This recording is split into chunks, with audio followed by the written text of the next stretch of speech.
දේව කතා පෘථග්ජන මනුෂ්‍යයන් විදිහට අපේ හිත්වල තියෙන විවිධ ආශාවන් වල සීමාවක් නැහැ. ඒ අතරිනුත් ඕනම කෙනෙක්ට පොදු ආශාවන් තියෙනවා. අධ්‍යාපනයෙන් ඉහළටම යාම, හිතේ ඉන්න කෙනාගේ ආදරය ලබා ගැනීම, මිල මුදල් උපයා ගැනීම, නිවාස යාන වාහන මිලදී ගැනීම, සැමියා හෝ බිරිඳ සහ දරුවන් සමග යහපත් පවුල් ජීවිතයක් ගත කිරීම උදාහරණ විදිහට හඳුන්වන්න පුළුවන්. ඉතින් මේ වගේ හිතේ තියෙන දහසකුත් ආශාවන් එක මොහොතකින් ඉටු කරගන්න පුළුවන් නම් කොච්චර දෙයක්ද කියලා ඔයාටත් හිතිලා ඇති. ඉතින් ඒ හින්දාම තමයි අද දේවකතා YouTube නාලිකාවෙන් ඔයාගේ හිතේ තියෙන දහසකුත් ආශාවන් ඉටු කර ගැනීම සඳහාම විශේෂිත වූ මාතාංගී සර්ව මනෝකාමනා පූර්ති මන්ත්‍රය ඔයාලට ගේන්න හිතුවේ. ඔයා දේවකතා YouTube නාලිකාව එක්ක මුලින්දම්ම රැඳිලා ඉඳපු කෙනෙක් නම් මාතාංගී නැත්නම් මාතාංගේශ්වරී මෑණියන් ගැන දැනටමත් ගොඩාක් දේවල් දන්නවා ඇති. දසමහා විද්‍යාවන් අතර එක් ස්වරූපයක් විදිහට සැලකෙන මේ මාතාංගී මෑණියන් සරස්වතී මෑණියන්ගේ තාන්ත්‍රික ස්වරූපයේ විදිහටත් පාර්වතී මෑණියන්ගේ විද්‍යා ස්වරූපයේ විදිහටත් හඳුන්වනවා. මරකත වර්ණයෙන් දිදුලමින් කදම්බ වනයක වීණා වාදනය කරමින් සිටින මෙතුමිය සිය බැතිමතුන් විසින් පුදන ඉඳුල් ආහාරයක් වුණත් ඉතා සතුටින් බාර ගන්නා කිසිවිටක උරණ නොවන අතිශය කාරුණික මවක් විදිහට හඳුන්වන්න පුළුවන්. ඉතින් මෙතුමියගේ අතිශය කාරුණික බව නිසාම තම දරුවන් ඉල්ලන ඕනෑම දෙයක් ලබා දීමට මේ මාතාංගී මෑණියන් සෑම මොහොතකම සැදී පැහැදී සිටිනවා. ඉතින් මේ මන්ත්‍රයෙන් ප්‍රතිඵල ගන්න ඔයාට කරන්න තියෙන්නේ දින 21ක් මාතාංගී මෑණියන් කෙරෙහි සැබෑම භක්තියෙන් සම්පූර්ණ වීඩියෝව අවසන් වන තෙක් ශ්‍රවණය කරන ගමන් ඔයාගේ හිතේ තියෙන හැම ආසාවක්ම හැම බලාපොරොත්තුවක්ම මාතාංගී මෑණියන්ට කියන එක. දින කිහිපයක් මේ විදිහට කරනකොට ඔයාගේ හැම ආසාවක්ම හැම බලාපොරොත්තුවක්ම නොහිතන විදිහට ටිකෙන් ටික ඉටු වෙන්න ගන්නවා කියලා ඔයාටම තේරෙවි. ඉතින් ඔයාගේ හිතේ තිබ්බ කාරණාව ඉටු වුණාට පස්සේ සුළුවෙන් හරි පිනක් කරලා මාතාංගී මෑණියන් ඇතුළු සියලු දෙවියන්ට පින් දීලා ස්තුති කරන්නත් අමතක කරන්න එපා. මේ වගේ වටින මන්ත්‍ර දිනපතාම පළ කරන අපගේ දේවකතා YouTube නාලිකාව පහළ තියෙන subscribe button එක touch කරලා subscribe කරලම මන්ත්‍රයට සවන් දෙන්න.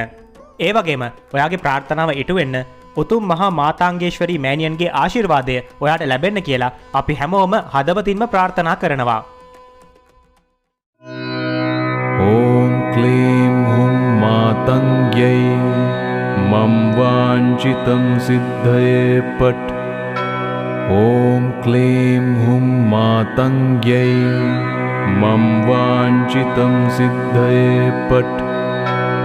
ඕම් ක්ලීම් හුම් මාතංග්‍යයි මම් වාංචිතං සිද්ධයේ පට්. ඕම් ක්ලීම් හුම් මාතංග්‍යයි මම් වාංචිතං සිද්ධයේ පට්. ඕම් ක්ලීම් හුම් මාතංග්‍යයි මම් වාංචිතං සිද්ධයේ පට්. ඕම් ක්ලීම් හුම් මාතංග්‍යයි මම් වාංචිතං සිද්ධයේ පට්. ඕම් ක්ලීම් හුම් මාතංග්‍යයි මම් වාංචිතං සිද්ධයේ පට්. ඕම් ක්ලීම් හුම් මාතංග්‍යයි මම් වාංචිතං සිද්ධයේ පට්. ඕම් ක්ලීම් හුම් මාතංග්‍යයි මම් වාංචිතං සිද්ධයේ පට්. ඕම් ක්ලීම් හුම් මාතංග්‍යයි මම් වාංචිතං සිද්ධයේ පට්. ඕම් ක්ලීම් හුම් මාතංග්‍යයි මම් වාංචිතං සිද්ධයේ පට්. ඕම් ක්ලීම් හුම් මාතංග්‍යයි මම් වාංචිතං සිද්ධයේ පට්. ඕම් ක්ලීම් හුම් මාතංග්‍යයි මම් වාංචිතං සිද්ධයේ පට්. ඕම් ක්ලීම් හුම් මාතංග්‍යයි මම් වාංචිතං සිද්ධයේ පට්. ඕම් ක්ලීම් හුම් මාතංග්‍යයි මම් වාංචිතං සිද්ධයේ පට්. ඕම් ක්ලීම් හුම් මාතංග්‍යයි මම් වාංචිතං සිද්ධයේ පට්. ඕම් ක්ලීම් හුම් මාතංග්‍යයි මම් වාංචිතං සිද්ධයේ පට්. ඕම් ක්ලීම් හුම් මාතංග්‍යයි मातङ्ग्यै मम वाञ्छितं सिद्धये पट्। ॐ क्लीं हुं मातङ्ग्यै मम वाञ्छितं सिद्धये पट्। ॐ क्लीं हुं मातङ्ग्यै मम वाञ्छितं सिद्धये पट्। ॐ क्लीं हुं मातङ्ग्यै मम वाञ्छितं सिद्धये पट्। ॐ क्लीं हुं मातङ्ग्यै मम वाञ्छितं सिद्धये पट्। ॐ क्लीं हुं मातङ्ग्यै मम वाञ्छितं सिद्धये पट्। ॐ क्लीं हुं मातङ्ग्यै मम वाञ्छितं सिद्धये पट्। ॐ क्लीं हुं मातङ्ग्यै मम वाञ्छितं सिद्धये पट्। ॐ क्लीं हुं मातङ्ग्यै मम वाञ्छितं सिद्धये पट्। ॐ क्लीं हुं मातङ्ग्यै मम वाञ्छितं सिद्धये पट्। ॐ क्लीं हुं मातङ्ग्यै मम वाञ्छितं सिद्धये पट्। ॐ क्लीं हुं मातङ्ग्यै मम वाञ्छितं सिद्धये पट्। ॐ क्लीं हुं मातङ्ग्यै मम वाञ्छितं सिद्धये पट्। ॐ क्लीं हुं मातङ्ग्यै मम वाञ्छितं सिद्धये पट्। ॐ क्लीं हुं मातङ्ग्यै मम वाञ्छितं सिद्धये पट्। ॐ क्लीं हुं मातङ्ग्यै मम वाञ्छितं सिद्धये पट्। ॐ क्लीं हुं मातङ्ग्यै मम वाञ्छितं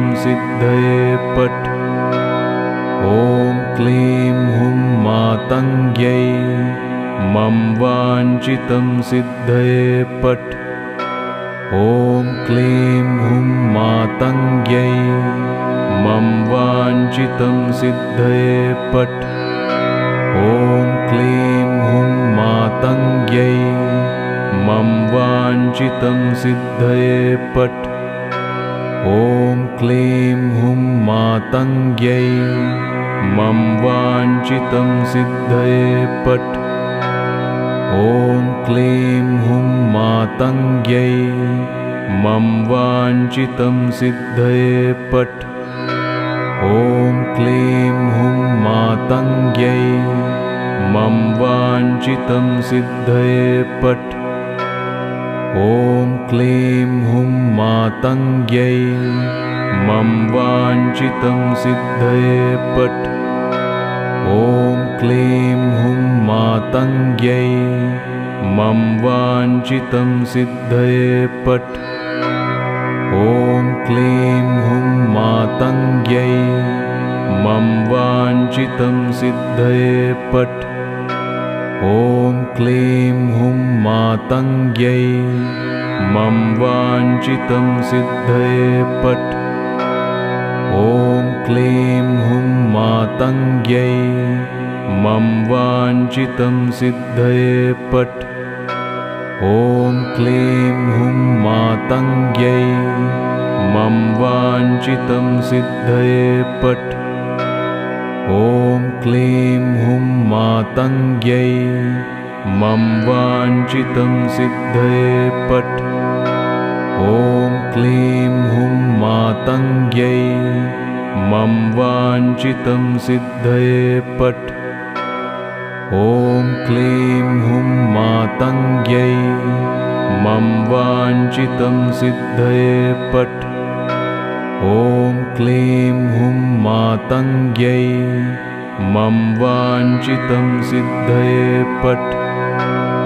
ॐ क्लीं हुं मातङ्ग्यै मम वाञ्छितं सिद्धये पट्। ॐ क्लीं हुं मातङ्ग्यै मम वाञ्छितं सिद्धये पट्। ॐ क्लीं हुं मातङ्ग्यै मम वाञ्छितं सिद्धये पट्। ॐ क्लीं हुं मातङ्ग्यै मम वाञ्छितं सिद्धये पट्। ॐ क्लीं हुं मातङ्ग्यै मम वाञ्छितं सिद्धये पट्। ॐ क्लीं हुं मातङ्ग्यै मम वाञ्छितं सिद्धये पट्। ॐ क्लीं हुं मातङ्ग्यै मम वाञ्छितं सिद्धये पट्। ॐ क्लीं हुं मातङ्ग्यै मम वाञ्छितं सिद्धये पट्। ॐ क्लीं हुं मातङ्ग्यै मम वाञ्छितं सिद्धये पट्। ॐ क्लीं हुं मातङ्ग्यै मम वाञ्छितं सिद्धये पट्। ॐ क्लीं हुं मातङ्ग्यै मम वाञ्छितं सिद्धये पट्। ॐ क्लीं हुं मातङ्ग्यै मम वाञ्छितं सिद्धये पट्। ॐ क्लीं हुं मातङ्ग्यै मम वाञ्छितं सिद्धये पट्। ॐ क्लीं हुं मातङ्ग्यै मम वाञ्छितं सिद्धये पट्। ॐ क्लीं हुं मातङ्ग्यै मम वाञ्छितं सिद्धये पट्। ॐ क्लीं हुं मातङ्ग्यै मम वाञ्छितं सिद्धये पट्। ॐ क्लीं हुं मातङ्ग्यै मम वाञ्छितं सिद्धये पट्। ॐ क्लीं हुं मातङ्ग्यै मम वाञ्छितं सिद्धये पट्। ॐ क्लीं हुं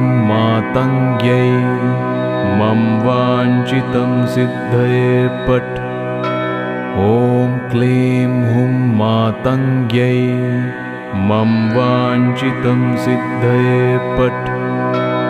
ॐ क्लीं हुं मातङ्ग्यै मम वाञ्छितं सिद्धये पट्। ॐ क्लीं हुं मातङ्ग्यै मम वाञ्छितं सिद्धये पट्। ॐ क्लीं हुं मातङ्ग्यै मम वाञ्छितं सिद्धये पट्। ॐ क्लीं हुं मातङ्ग्यै मम वाञ्छितं सिद्धये पट्। ॐ क्लीं हुं मातङ्ग्यै मम वाञ्छितं सिद्धये पट्। ॐ क्लीं हुं मातङ्ग्यै मम वाञ्छितं सिद्धये पट्। ॐ क्लीं हुं मातङ्ग्यै मम वाञ्छितं सिद्धये पट्। ॐ क्लीं हुं मातङ्ग्यै मम वाञ्छितं सिद्धये पट्। ॐ क्लीं हुं मातङ्ग्यै मम वाञ्छितं सिद्धये पट्। ॐ क्लीं हुं मातङ्ग्यै मम वाञ्छितं सिद्धये पट्। ॐ क्लीं हुं मातङ्ग्यै मम वाञ्छितं सिद्धये पट्। ॐ क्लीं हुं मातङ्ग्यै मम वाञ्छितं सिद्धये पट्। ॐ क्लीं हुं मातङ्ग्यै मम वाञ्छितं सिद्धये पट्। ॐ क्लीं हुं मातङ्ग्यै मम वाञ्छितं सिद्धये पट्। ॐ क्लीं हुं मातङ्ग्यै मम वाञ्छितं सिद्धये पट्। ॐ क्लीं हुं मातङ्ग्यै मम वाञ्छितं सिद्धये पट्। ॐ क्लीं हुं मातङ्ग्यै मम वाञ्छितं सिद्धये पट्। ॐ क्लीं हुं मातङ्ग्यै मम वाञ्छितं सिद्धये पट्। ॐ क्लीं हुं मातङ्ग्यै मम वाञ्छितं सिद्धये पट्। ॐ क्लीं हुं मातङ्ग्यै मम वाञ्छितं सिद्धये पट्। ॐ क्लीं हुं मातङ्ग्यै मम वाञ्छितं सिद्धये पट्। ॐ क्लीं हुं मातङ्ग्यै मम वाञ्छितं सिद्धये पट्। ॐ क्लीं हुं मातङ्ग्यै मम वाञ्छितं सिद्धये पट्। ॐ क्लीं हुं मातङ्ग्यै मम वाञ्छितं सिद्धये पट्। ॐ क्लीं हुं मातङ्ग्यै मम वाञ्छितं सिद्धये पट्। ॐ क्लीं हुं मातङ्ग्यै मम वाञ्छितं सिद्धये पट्। ॐ क्लीं हुं मातङ्ग्यै मम वाञ्छितं सिद्धये पट्। ॐ क्लीं हुं मातङ्ग्यै मम वाञ्छितं सिद्धये पट्। ॐ क्लीं हुं मातङ्ग्यै मम वाञ्छितं सिद्धये पट्। ॐ क्लीं हुं मातङ्ग्यै मम वाञ्छितं सिद्धये पट्। ॐ क्लीं हुं मातङ्ग्यै मम वाञ्छितं सिद्धये पट्। ॐ क्लीं हुं मातङ्ग्यै मम वाञ्छितं सिद्धये पट्। ॐ क्लीं हुं मातङ्ग्यै मम वाञ्छितं सिद्धये पट्। ॐ क्लीं हुं मातङ्ग्यै मम वाञ्छितं सिद्धये पट्। ॐ क्लीं हुं मातङ्ग्यै मम वाञ्छितं सिद्धये पट्। ॐ क्लीं हुं मातङ्ग्यै मम वाञ्छितं सिद्धये पट्। ॐ क्लीं हुं मातङ्ग्यै मम वाञ्छितं सिद्धये पट्। ॐ क्लीं हुं मातङ्ग्यै मम वाञ्छितं सिद्धये पट्। ॐ क्लीं हुं मातङ्ग्यै मम वाञ्छितं सिद्धये पट्।